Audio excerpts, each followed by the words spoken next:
Cinema ఒక జంటను చూపిస్తూ స్టార్ట్ అవుతుంది. వాళ్ళకు పెళ్ళై 6 సంవత్సరాలు పూర్తయినా వారికి ఇంకా సంతానం కలగదు. ఒకరోజు నిర్మల్ తల్లి అతనికి సంతానం కలగడానికి క్షుద్ర పూజలు చేయమని సలహా ఇస్తుంది. నిర్మల్ తన తల్లి చెప్పినట్లుగా ఆ పూజలు చేస్తుంటాడు. రాత్రిపూట ఈ ముగ్గురు క్షుద్ర పూజలు చేస్తుండగా కొంతమంది గ్రామస్తులు వారిని చూస్తారు. అయితే రాత్రి చీకటి కారణంగా వారి ముఖాలు స్పష్టంగా కనిపించవు. దాంతో గ్రామస్తులు వారి వెంట పడతారు. నిర్మల్, షిబ్బు మరియు అతని తల్లి వేగంగా పారిపోయి ఎవరికీ కనిపించకుండా ఇంటికి చేరుకుంటారు. మరుసటి రోజు ఉదయం నిర్మల్ నిద్రలేచి చూస్తే తన ఇంటి ముందు చాలామంది గుమిగూడి ఉంటారు. వారితో మాట్లాడగా ఊరిలో ఎవరో క్షుద్ర పూజలు చేస్తున్నారని ఫిర్యాదు చేస్తారు. ఈ విషయాన్ని నిర్మల్తో చెప్పడానికి వచ్చారు. ఎందుకంటే నిర్మల్ పంచాయతీలో సభ్యుడు. ఇది విన్న నిర్మల్ ఊపిరి పీల్చుకుని ఆ రోజు రాత్రి క్షుద్ర పూజలు చేసింది తానేనని వాళ్ళకి తెలియదని మనసులో అనుకుంటాడు. తరువాత నిర్మల్, షిబ్బు మరియు అతని తల్లి ఒక తాంత్రికుని దగ్గరకు వెళ్తారు. కానీ అతను వారిని చూసి సహాయం చేయడానికి నిరాకరిస్తాడు. ఎందుకంటే వారు ఇప్పటికే చాలాసార్లు అతని దగ్గరికి వచ్చారు. అందుకే అతను వారిని మంచి డాక్టర్ని సంప్రదించమని సలహా ఇస్తాడు. నిర్మల్, షిబ్బులు డాక్టర్ దగ్గరికి వెళ్తే డాక్టర్ షిబ్బుకు తల్లి అయ్యే అవకాశాలు చాలా తక్కువని చెబుతాడు. ఇది విన్న షిబ్బు చాలా బాధపడుతుంది. మరుసటి రోజు నిర్మల్ ఇంటికి వస్తే అతనికి పక్కింటి అబ్బాయి మిత్తుని చూస్తాడు. మిత్తు తల్లి తనకి ఆస్తి రావడానికి మిత్తుని తల్లిలా చూసుకోమని కోరుతుంది. మిత్తు నిర్మల్ని పెద్దమామ అని పిలుస్తాడు. ఇంతలో ఒక కొత్త జంట వారి తల్లిదండ్రులతో సహా అక్కడికి వస్తారు. ఆ తల్లిదండ్రులు షిబ్బుని చూసి తమ కొత్త కోడలిపై షిబ్బు నీడ పడకూడదని అంటారు. ఎందుకంటే షిబ్బుకి పిల్లలు లేరు. ఇది చూసిన షిబ్బు చాలా బాధపడి ఇంటి ముందు కుర్చీ వేసుకుని కూర్చుంటుంది. ఇది చూసిన ఆ జంట కొత్త దారి మార్చుకుంటారు. ఈ సంఘటన తర్వాత షిబ్బు తన భర్తకి రెండో పెళ్లి చేయించాలని నిర్ణయించుకుంటుంది. ఈ విషయం గురించి తన అత్తతో మాట్లాడుతుంది. ఇద్దరూ కలిసి నిర్మల్కి అమ్మాయిని వెతకడం మొదలు పెడతారు. చాలామంది అమ్మాయిలను చూసినా షిబ్బుకి నచ్చిన అమ్మాయి దొరకదు. చివరికి తన సొంత చెల్లెలు కిరణ్కి నిర్మల్తో పెళ్లి చేయించాలని నిర్ణయించుకుంటుంది. మొదట నిర్మల్ ఈ పెళ్లికి అంగీకరించడు. కానీ షిబ్బు ఎలాగోలా అతన్ని ఒప్పిస్తుంది. తరువాత షిబ్బు తన భర్త రిలేషన్తో తన చెల్లెలు కిరణ్ని చూడడానికి వారి ఇంటికి వెళ్తుంది. కానీ అప్పటికే కిరణ్కి చూడడానికి మరో పెళ్లివారు వచ్చి ఉంటారు. ఇది చూసి షిబ్బు భయపడుతుంది. నిర్మల్ని ఏదో విధంగా వాళ్ళని అక్కడ నుండి పంపించేయమని కోరుతుంది. నిర్మల్ ఆ పెళ్లి కొడుకును పొలాల్లోకి తీసుకెళ్లి కిరణ్ గురించి అబద్ధాలు చెప్తాడు. కిరణ్ చాలా చనువుగా ఉంటుందని, తనని ఎప్పుడూ నిరాశపరచలేదని, ఒకసారి తన కిరణ్ని అక్కడ ఇక్కడ తాకినా కిరణ్ ఏమీ అనలేదని చెప్తాడు. కిరణ్ చాలా అందంగా ఉంటుందని కూడా అంటాడు. ఆ పెళ్లి కొడుకుకి మాటలు అస్సలు నచ్చవు. దాంతో అతను పెళ్లి సంబంధాన్ని రద్దు చేసుకుని అక్కడి నుండి వెళ్ళిపోతాడు. తర్వాత షిబ్బు తన చెల్లెలు తన సవతిని చేసుకోవడానికి ఇంట్లో వాళ్ళతో మాట్లాడుతుంది. కొంతమంది అంగీకరిస్తారు. ఇంకొంతమంది నిర్మల్ మందు తాగించి ఒప్పిస్తాడు.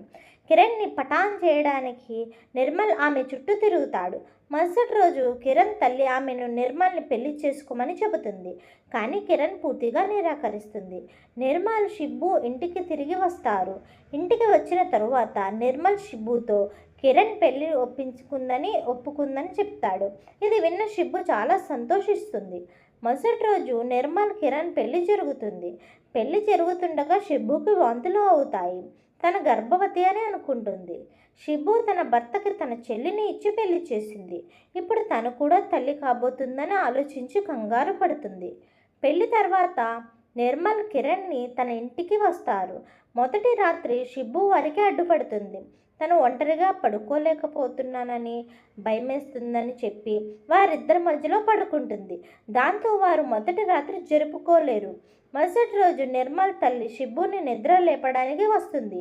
ఆమె ఇద్దరు భార్యలు కలిసి పడుకోవడం చూసి ఇంకేదో అనుకుంటుంది. మరోవైపు ఇంటి పని మనిషి కూడా ఇదంతా చూసి నవ్వుకుంటుంది. ఈ విషయం గ్రామం మొత్తం వెల్లడిస్తుంది. షిబ్బు తన పక్కింటి వాళ్ళతో కలిసి ఒక డిస్పెన్సరీకి వెళ్తుంది. కానీ అక్కడ డాక్టర్ సమ్మెలో ఉంటారు. దాంతో వారు ఇంటికి తిరిగి వచ్చి ఒక దాయిని పిలుస్తారు. కానీ ఆమె షిబ్బు గర్భవతి అని నిరాకరించలేదు. మరోవైపు షిబ్బు విచిత్రమైన ప్రవర్తనను గమనించిన నిర్మల్ తల్లి షిబ్బుని అడుగుతుంది. షిబ్బు తన అత్తతో తన తల్లి కాబోతుందని అనుకుంటున్నానని, ఈ విషయం నిర్ధారించే వరకు కిరణ్ నిర్మల్ని దగ్గర అవ్వనివ్వనని చెబుతుంది. అప్పుడు షిబ్బు అత్త నిజంగానే అది నిజమైతే డాక్టర్ని సంప్రదించి వెంటనే నిర్మల్కి ఈ విషయం గురించి చెప్పాలని సలహా ఇస్తుంది. వారిద్దరూ డాక్టర్ దగ్గరికి వెళ్తే షిబ్బు తిన్న వేయించిన ఆహారం వల్ల వాంతులు అయ్యాయని, తన గర్భవతి కాదని డాక్టర్ చెప్తాడు. ఇంటికి వచ్చిన తర్వాత तुमने कल रात उनके सुहागरात पर ड्रामा क्यों किया? शिब्बू अपनी सास को बताती है कि उसे लग रहा है वह मां बनने वाली है, लेकिन अभी इस बात की पुष्टि न होने के कारण वह किरणा और निर्मल को शारीरिक संबंध बनाने से रोक रही है। शिब्बू की सास कहती है कि अगर ऐसा है तो हमें डॉक्टर को दिखाना चाहिए और जल्द से जल्द निर्मल को इस बारे में बताना चाहिए। वे दोनों डॉक्टर के पास जाती हैं। डॉक्टर शिब्बू का चेकअप करके बताता है कि उसे उल्टी इस वजह से हुई है क्योंकि उसने तला भुना खा लिया है, वह प्रेग्नेंट नहीं है। घर आने के बाद शिब्बू किरणा को कहती है कि तू कुछ दिन अपने मायके हुआ, लेकिन किरणा मना कर देती है और कहती है कि तुझे जाना है तो तू चली जा, मुझे कहीं नहीं जाना। उसके थोड़ी देर बाद ही निर्मल वहाँ पे आ जाता है। उसे किरणा कहती है कि शिब्बू को घर की याद आ रही है, उसे घर जाना है। यह सुनकर निर्मल खुश हो जाता है क्योंकि चल बाद वहाँ मिट्ठू और उसकी माँ आते हैं। वो शिब्बू को देखते हैं तो शिब्बू उनसे पूछती है कि घर पर ताला क्यों लगा हुआ है, क्या आपको पता है ये लोग कहाँ गए हैं? मिट्ठू की माँ कहती है जब से तुम मायके गई थी ये तो रोज घूमने जाते थे, आज भी गए होंगे कहीं घूमने। तभी निर्मल की गाड़ी आती है जिसमें किरणा और उसकी सास भी होती है। वो तीनों DDLJ मूवी देखने गए होते हैं। यही शिब्बू को बहुत बुरा लगता है। अगले सीन में शिब्बू किरणा को कहती है कि उसे बच्चा चाहिए, अब उससे और सहन नहीं हो रहा है, मुझे बच्चा दो और मेरा बंटवारा कर दो। निर्मल कहता है इतनी भी क्या जल्दी है तुम्हें, जब बच्चा होगा तो दे देंगे ना। इस पर शिब्बू कहती है कि वो मजाक कर रही थी। निर्मल गुस्सा होते हुए कहता है भला ये कैसा मजाक था, मुझे इस पर जरा भी हंसी नहीं आई। फिर दोनों बहनें आपस में छोटी छोटी बातों पर लड़ने लगती हैं। इतना ही नहीं, वो दोनों निर्मल से भी झगड़ा करती हैं। अगले सीन में शिब्बू अपनी पड़ोसन को बताती है कि उसने अपनी बहन की शादी कितनी धूमधाम से अपने ही पति से करवाई और अब वो उससे ऐसे झगड़ रही है, इतना बुरा व्यवहार कर रही है। उसकी पड़ोसन उसे कहती है कि तू टेंशन ना ले, मैं तेरी प्रॉब्लम का हल निकालती हूँ। आज तेरे पति को हम अपने घर बुलाकर खूब शराब पिलाएंगे जिससे कि उसका और किरणा का झगड़ा हो जाए। और ऐसा ही होता है।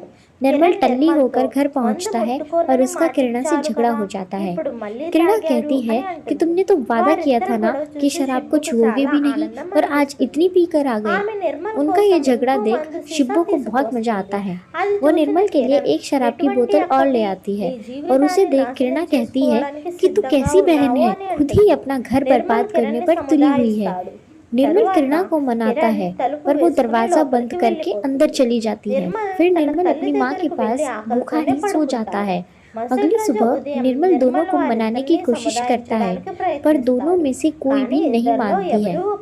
उसे बहुत भूख लगी होती है, कोई उसे खाना भी नहीं देती है। फिर वह थक हार कर अपने घर की काम वाली से खाना देने को कहता है। तब उसकी माँ उसे खाना देती है। दोनों बहनों का झगड़ा दिन पे दिन बढ़ता ही जा रहा था। दोनों से परेशान निर्मल पंचायत बुलाता है, लेकिन वे दोनों वहाँ भी लड़ने लगती हैं और किसी की बिल्कुल नहीं सुनती। अगले सीन में निर्मल के दोस्त उसे भड़काते हैं, ये तेरी तो कोई नहीं सुनता। फिर निर्मल अपने दोनों बीवियों को उनके मायके छोड़ आता है। थोड़े दिन बीत जाने के बाद उसका अपने घर पर मन नहीं लगता। फिर वो अपनी माँ के कहने पर अपनी बीवियों को लेने उनके घर जाता है। एक साथ में यह देखकर उसे बहुत गुस्सा आता है क्योंकि उसके घर में तो उन दोनों को झगड़ा करने से ही फुर्सत नहीं थी और यहाँ दोनों एंजॉय कर रही हैं। वह वापस जाते हुए बीच में एक जगह शराब पी लेता है। शराब के नशे में उसका एक्सीडेंट हो जाता है। शादी हो जाने के कुछ दिन बाद दोनों बहनें ससुराल वापस आती हैं। वहाँ उन्हें निर्मल नहीं मिलता है। निर्मल की माँ कहती है कि वो तुम दोनों को लेने गया था, तब से वह वापस ही नहीं आया। वे दोनों चिंता में पड़ जाती हैं। फिर निर्मल की माँ कहती है मेरा बच्चा पता नहीं किस हालत में होगा। वे दोनों अपनी सास को सांत्वना देते हुए कहती हैं कि आप टेंशन ना लें, हम उन्हें ढूंढ लाएंगे। ऐसा कहकर वे दोनों उसे ढूंढने निकल पड़ती हैं। सभी गांव वालों के ढूंढने पर निर्मल मिल जाता है। वो अपने काम वाले के घर छिपा होता है। अगले सीन में निर्मल फिर से पंचायत बिठाता है और सभी से कहता है कि मेरी दोनों पत्नियों से मैं बहुत परेशान हूँ। दोनों बहुत ज्यादा लड़ाई करती हैं। वह पंचायत को बताता है कि उसकी बीवी शिब्बो ने अपनी मर्जी से अपनी बहन से मेरी शादी करवाई बच्चा पैदा करने के लिए, और अब वह किरणा और निर्मल को करीब भी नहीं आने दे रही। यह सुन पंचायत ने शिब्बो को दोषी ठहराया। इस पर शिब्बो कहती है कि इस सब की वजह मिट्ठू, ना वो मुझे बड़ी माँ कहता, ना मुझ में माँ बनने की इच्छा जागती, इसलिए मैंने अपनी जायदाद बचाने के लिए ऐसा किया। और वह वहाँ से रोकर चली जाती है। उसके ऐसे रोकर जाने पर सभी किरणा को दोषी ठहराते हैं कि सारी गलती उसकी है। फिर वो भी वहाँ से रोकर चली जाती है। निर्मल भी पंचायत का फैसला सुने बिना घर आ जाता है। घर पर दोनों अपना सामान बांधकर घर जाने के लिए तैयार हो जाती हैं। लेकिन तब किरणा कहती है मैं जाऊंगी और शिब्बो कहती है मैं जाऊंगी। इतने में पंचायत के लोग वहां पहुंच जाते हैं अपना फैसला सुनाने के लिए, और वो शिब्बो को गलत बताकर उसे अपने मायके लौटने को कहते हैं। पंचायत के मेंबर निर्मल से पूछते हैं कि क्या उसे यह फैसला मंजूर है, तो वो हाँ कह देता है। शिब्बो अपने मायके लौट जाती है। अगले सीन में दाई अम्मा किरणा को प्रेग्नेंट बताती हैं। उसके बाद किरणा अपनी पड़ोसन से मिलती है और उसे गुड न्यूज़ देती है। तब उसे उसकी पड़ोसन बताती है कि शिब्बो ने शादी के बाद से बहुत कुछ झेला है। शिब्बो को लग रहा था कि वो माँ बनने वाली है, इसलिए वो तुम्हारी जिंदगी बर्बाद नहीं होने देना चाह रही थी, लेकिन एक छोटी सी गलतफहमी के कारण तुम दोनों अलग हो गई। यह सुन किरणा को बहुत बुरा लगता है। अगले सीन में निर्मल शिब्बो का सामान उसके घर देने एक टेम्पो में जाता, जिसे देख शिब्बो कहती है कि इसमें मेरा संदूक तो है ही नहीं। निर्मल कहता है कि वो मैं भिजवा दूंगा। तब शिब्बो कहती है ठीक है, बाकी तो मेरा सब सामान मेरे पास ही है। तभी किरणा आती है और कहती है कि तुम्हारे पास तुम्हारा सब सामान नहीं है, तुम्हारा बच्चा मेरे पास है। दोनों गले लगकर रोने लगती हैं और दोनों में सुलह हो जाती है। अगले सीन में कुछ साल का लीप आ जाता है और दिखाया जाता है कि उनके बच्चे बड़े हो गए हैं। निर्मल अब पागल हो जाता है और अजीब हरकतें करने लगता है। इसी के साथ मूवी का एंड हो जाता है। दोस्तों, अगर आपको यह मूवी की एक्सप्लेनेशन अच्छी लगी हो तो वीडियो को लाइक कर दीजिएगा। अगली बार फिर मिलते हैं एक बेहतरीन मूवी की एक्सप्लेनेशन के साथ। तब तक के लिए धन्यवाद।